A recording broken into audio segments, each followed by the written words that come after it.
jadi saya pengen teman-teman mencapai impiannya, nggak masalah, kuat, kaya, nggak masalah. Kaya masalah nggak? Saya nih kadang-kadang heran lihat teman-teman yang ya alhamdulillah satu sisi bagus ya, udah sangat soleh gitu ya. Kaya tuh nggak penting Mas Ipo, ya. Yang penting itu tauhid, iman kuat, kaya hati, kaya iman, betul nggak?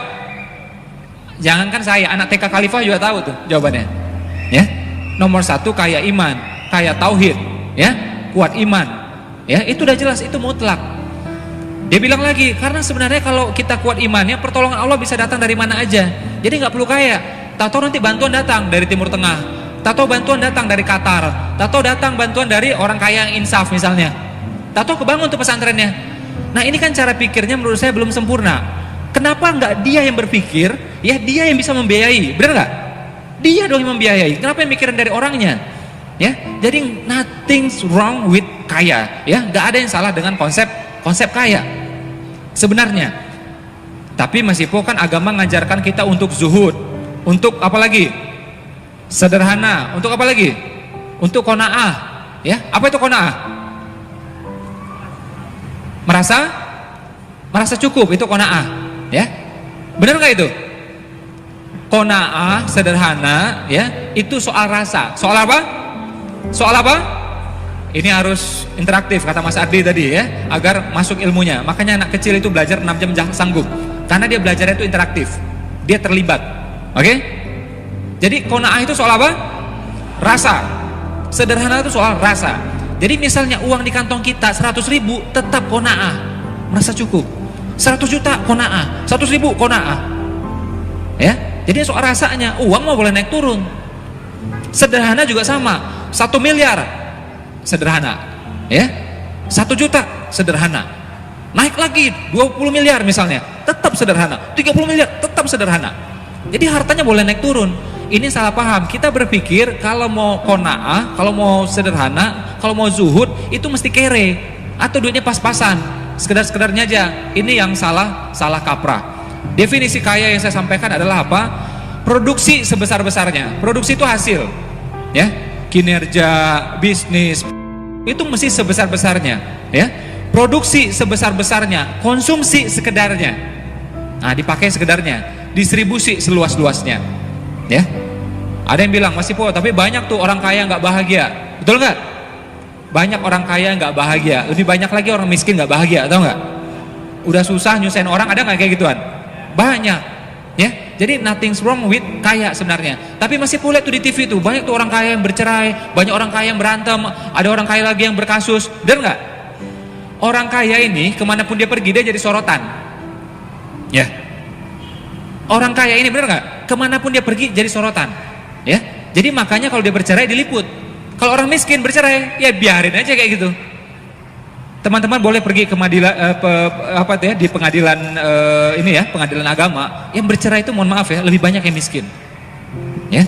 Nah, saya tidak permasalahkan miskinnya di sini ya. Yang mesti kita miliki adalah entah kita kaya atau belum kaya, miliki mental apa? Mental kaya. Dan Islam itu sungguh-sungguh terhadap konsep kekayaan. Ya. Kenapa? Ada perintah untuk apa? Haji, umroh, akikah, kurban, zakat, sedekah. Itu sulit kita lakukan kalau kitanya miskin. Benar nggak? Ya. Jadi kita walaupun miskin mesti punya cita-cita untuk lebih baik ekonominya. Kan yang penting bahagia Mas Ipo. Oke, miskin bisa bahagia. Tadi saya diwawancara sama majalah, saya bilang miskin pun bisa bahagia kok. Tapi kalau kita miskin sulit membahagiakan orang lain. Benar nggak? Orang miskin bisa umroh nggak? Bisa, tapi nggak bisa mengumrohkan orang. Orang miskin bisa sekolah nggak? Bisa, tapi tidak bisa bangun sekolahnya. Itu bedanya. Ya. Tapi Mas Ipo banyak orang kaya yang sombong tuh. Ada nggak? Sombong tuh soal karakter, ya. Miskin pun sombong dia. Ketika kaya, gimana sombongnya? Menjadi-jadi, ya.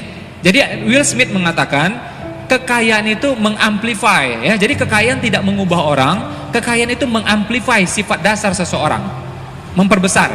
Jadi ketika miskin dia sombong, ketika kaya gimana? Makin sombong. Ketika miskin dia dermawan, ketika kaya gimana? Makin dermawan, ya. Jadi kurang lebih seperti itu. Sama juga ya. Wah, buktinya begitu ya kaya akhirnya kawin lagi Mas Epo. Ya sama aja. Waktu miskin juga pengen sebenarnya. Cuma nggak bisa aja. Ya, ini muka-mukanya nih kelihatannya ya. Nah, ketawa-ketawa itu ya. Jadi kekayaan itu sebenarnya netral dia. Nah, kalau kita memberi makna kaya ini jahat, sulit kayaknya, seperti mental block. Ya, sama kayak tikus. Tikus bagi saya dijelasin seperti apapun saya nggak akan mau dekat sama dia. Walaupun dikasih tahu ini satu family dengan hamster, tetap saya nggak mau dekat sama dia. Oh ya, nah itu udah mental block bagi saya terhadap tikus. Jadi tikus jorok, tikus kotor, saya tidak akan mau dekat sama dia. Apapun penjelasannya. Ya, oh ini udah dimandiin, udah dibersihin, ya udah wudhu, tetap aja saya nggak mau. Ya, satu family dengan hamster, satu family dengan kelinci misalnya, satu genus, tetap saya nggak akan mau. Ya, nah ini mental block bagi saya, nggak akan mungkin saya mau dekat sama dia. Nah kalau di kepala kita masih ada makna bahwa harta itu kotor, kekayaan tidak akan bisa diperoleh kecuali kita menjadi sombong, culas, ya, kita nggak akan bakal kaya karena akan ditolak lagi oleh bawah sadar kita. Ya, nah ini mesti dibenerin ya. Ini adalah doktrin dari Belanda. Ratusan tahun lalu ya mereka mengatakan, mereka ini Snoop Hugronya ya, ada ditulis di bukunya The Acehness, orang-orang Aceh. Dia mengatakan, wahai muslim-muslim Aceh, kusyuklah kalian beribadah di musola. Kebun-kebun urusan kami. Tuh dia cara memisahkannya itu. Ya. Nah, ini masih banyak ketanam di kepala-kepala kita. Saya bilang ya, andai kata umat Islam sekarang ini ya, kuat imannya, kuat hartanya, itu Israel main petasan aja nggak akan berani dia. Kita kedip, langsung berhenti dia itu. Ya. Beneran. Ya. Kita nggak usah ngomong, nggak usah demo, ngapain demo kayak gituan. 1 juta orang miskin demo nggak bakal didengar. Yahudi jumlahnya berapa? 14 juta coba. Muslim berapa? Hampir 2 miliar. Kenapa 2 miliar ini nggak didengerin? Karena nggak punya kekuatan ekonomi. Ya, nggak punya kekuatan ekonomi. Berapa waktu yang lalu teman-teman tahu apa? Itu salah satu investor terbesar di dunia Yahudi datang ke Indonesia. Ya, ini 2 kubu yang berantem langsung rukun. Ya, ini nggak ada yang tahu nih kenapa. Media nggak bisa membahasnya kenapa. Ya, langsung rukun tuh yang 2 kubu nih, langsung rukun. Pas dia pulang rukun dua-duanya. Kenapa? Ya, dia bilang investasi dia di Indonesia ini belasan miliar dolar, ya, tersebar di 2 kubu ini, dan sekian bulan mandek, ya, gara-gara berantem nih. Ya, dia bilang kalau nggak bisa rukun juga, ekonomi nggak bergerak juga, mau pindahin uangnya. Langsung rukun dua-duanya. Ya, langsung rukun dua-duanya. Ini yang ngomong saya bukan ini, bosnya media nih yang ngomong kabar ini nih. Ya, nah kita mungkin berpikir nih ironi, tapi coba berpikir dalam perspektif lainnya, bagaimana uang itu bisa mengatur semuanya. Sekali lagi ya, bukan saya mengecilkan pentingnya tauhid, nggak, tauhid nomor 1, nggak ada yang lainnya sudah. Ya, tapi kaya tauhid, kaya iman ya, mesti diiringi juga kaya ilmu, benar nggak? Kaya teman, kaya relasi, oke? Kaya semuanya, termasuk juga kaya harta. Makanya ayatnya mengatakan berjuanglah dengan harta dan jiwa. Itu ayat yang ngomong. Setahu saya cara fikihnya, kalau ada kalimat perintah, artinya itu wajib di Al-Quran itu. Ya, dirikan sholat, itu wajib tuh. Ya, bayarlah zakat, wajib tuh. Ya, taati orang tuamu, wajib itu. Jadi kalimat perintah di Al-Quran yang saya pahami, kalau dia kalimat perintah itu artinya wajib. Ya, termasuk berjuanglah dengan harta dan jiwa. Artinya apa? Kalau belum punya hartanya, harus dipunyai hartanya. Benar nggak? Ya. Nah, bagaimana caranya? Boleh tahu siapa yang masih kerja? Biar saya bisa kasih solusinya langsung. Yang kerja siapa? Yang punya usaha? Oke, berimbang ya. Jadi kalau yang teman-teman yang masih kerja, nggak masalah. Kakak kandung saya juga kerja kok. Latihan investasi. Latihan apa? Latihan apa? Investasi. Khadijah investasi. Nabi Muhammad berbisnis. Fair is choice, pilihan aja. Ya, kakak kandung saya dia investasi. Di mana ada namanya properti, atau invest di bisnis orang lain, atau di emas, ya, atau di reksadana, cari yang syariah. Ya, simple banget. Jadi nggak melulu di kepala kita ini kalau mau kaya melalui bisnis, nggak harus. Sebenarnya bisnis juga, tapi investasi di bisnis orang lain.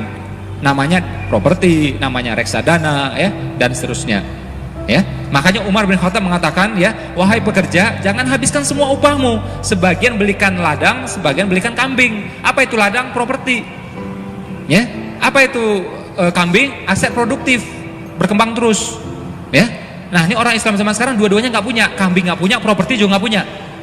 Ya, ini mohon maaf ya, tinggal di pinggir-pinggir itu semuanya. Ya, mereka yang makin ke pusat semuanya. Salahkah mereka? Nggak salah. Allah izinkan persaingan bebas kok. Kita dikit-dikit ngomong konspirasi Wahyudi, apa ini ngomongnya? Capek saya dengar kayak gitu itu.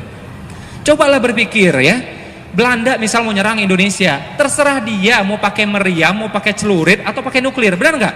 Kita nggak bisa ngatur dia. Oh curang-curang pakai celurit, nggak bisa kayak gitu, terserah dia. Jadi kalau dia mau bikin konspirasi pun ya urusannya dia. Yang kita bisa lakukan adalah apa? Kitanya. Makanya guru saya mengatakan, coba pikirkan baik-baik ya, mana yang lebih hebat? Konspirasi politik mereka, konspirasi ekonomi mereka, atau apa-apa yang diwariskan Allah dan Rasul untuk kita? Mana yang lebih hebat? Tentu ini yang lebih hebat. Ya. Apa yang mereka skenariokan itu, mereka punya rencana, Allah juga punya rencana, dan Allah sebaik-baiknya pembuat rencana. Benar nggak? Jadi sudah rencana terbaik, oke? Dan kita ini apa? Ditakdirkan, bukan meraih lagi sudah. Kita ini sudah ditakdirkan menjadi umat terbaik. Bayangkan, rencana terbaik dibikin sama Allah, ya, dieksekusi oleh umat terbaik. Kalah juga coba. Artinya apa? Yang goblok siapa coba? Yang eksekutornya ini. Jadi kita belum memantaskan diri sebagai itu, umat terbaiknya itu. Jadi seperti seorang anak udah dikasih nama tuh, namanya Muhammad, tapi kelakuannya nggak memantaskan diri menuju ke sana. Benar nggak? Ya, jadi jangan nyalain orang, itu haknya orang kok. Ya, saya juga berpikir entah benar konspirasi entah tidak. Andai kata benar pun kita nggak bisa kontrol dia. Nggak boleh, nggak bisa. Kita yang diperkuat, benar nggak? Ya, jadi pastikan ekonomi kita lebih kuat, pastikan ilmu kita lebih kuat. Saya dulu kuliah di Malaysia, saya miris luar biasa ya. Orang Indonesia, orang Malaysia itu kalau dari segi kecerdasan, dari segi IPK selalu kalah sama yang lain. Ya, selalu kalah sama yang lain. Saya pergi ke Korea, saya pergi ke Jepang, ya. Saya pikir ya udahlah, mungkin kita kecerdasan kalah gitu ya, mungkin karena makannya nasi gitu ya. Banyak makan roti canai gitu ya. Nah lauknya juga tiap ini kambing semua gitu ya, mungkin agak lemot sedikit, mungkin akhlak lebih santun lah gitu saya pikir ya orang Indonesia itu. Enggak juga itu ya. Nih ya, coba pergi ke Jepang, ini klakson kayak gini nggak ada di sana ya. Klakson din tiap sebentar nggak ada itu. Kalau mereka klakson berarti artinya ya hati-hati, ini bakal bahaya beneran, bakal celaka beneran, baru mereka klakson. Nah kita lihat tiap sebentar nih kayak pasar malam ya, sabarnya nggak ada, santunnya nggak ada, tek seperti itu. Mungkin itu lalu lintas doang lah, mungkin kebersihan masih benang lah, jangan ditanya ya. Masuk saya ke kampus di sana, saya tampil di kampus di Jepang sana, di Osaka ya. Itu datang orang sana masuk toilet ya, bersihkan mukanya di wastafel, ada kain di sana ya, tanpa ada yang nyuruh, tanpa ada kamera, tanpa ada hukuman. Apa yang mereka lakukan? Kesadaran sendiri, selesai cuci muka langsung dilap. Selesai cuci muka langsung dilap, ganti orang lain ngelap sendiri, nggak ada yang merintah. Oke? Heran saya, yang nggak bersihnya itu cuma satu. Siapa itu? Ya saya, karena nggak ngerti saya. Ya, saya nggak ngerti soalnya. Ya, oh rupanya kayak gitu ya, sampai seperti itu. Jadi makanya jangan heran kita dari segala sisi kalah. Adabnya kayak gitu, kebersihannya kayak gitu, ilmu ya kayak gitu. Oke, harta ya kayak gitu. Jangan heran kalah. Ya. Jadi daripada kita ya menyalah-nyalahkan keluar, coba introspeksi diri kita dari segi keluarga. Tadi Bu Eli udah bahas seperti apa. Kita ini kadang-kadang sok-sok liberal, lebih liberal ya daripada orang liberal beneran. Di Amerika sekalipun beli miras pakai KTP, tau nggak? Oke, kalau di bawah umur nggak bisa beli, walaupun banyak uang ya, bawa uang sebanyak apapun, nggak bisa. Dan andai kata beli pun dibungkus pakai kertas yang coklat, orang lain nggak bisa lihat. Ya, sampai seperti itu. Kita coba. Lebih parah daripada Amerika beneran, bener nggak? Anak SMP sekalipun punya duit 20.000, dia beli tuh miras, dia bisa minum di depannya langsung, ya. Bahkan disediakan tempatnya sama yang jual bahkan, ya. Korea kita lihat parah gitu ya. Korea kita lihat parah itu. Gimana pun bagi orang Korea prostitusi adalah ilegal bagi orang Korea. Andai kata ada pun sembunyi-sembunyi itu, oke? Kita bisa ada tuh tengah kota juga banyak dan legal. Kalau kita mau gusur nggak bisa.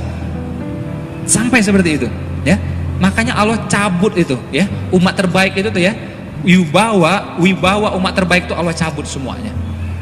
Makanya kita mutar-mutar semua seperti ini. Nah kalau kita ngomong Indonesia kan berat, ngomong dunia juga berat. Apa yang bisa kita lakukan sekarang? Mulai dari diri kita, mulai dari keluarga kita ya, mulai bisnisnya, mulai investasinya, itu aja. Apa yang bisa kita kendalikan? Kita nggak bisa kendalikan dunia kok ya. Mulai aja apa yang bisa. Saya ketika Nabi Muhammad dihina, saya marah nggak? Ya marah. Muslim mana nggak marah coba? Tapi apa yang saya bisa lakukan? Konkret, bermanfaat. Oke? Boleh marah sekian menit. Habis itu lakukan sesuatu.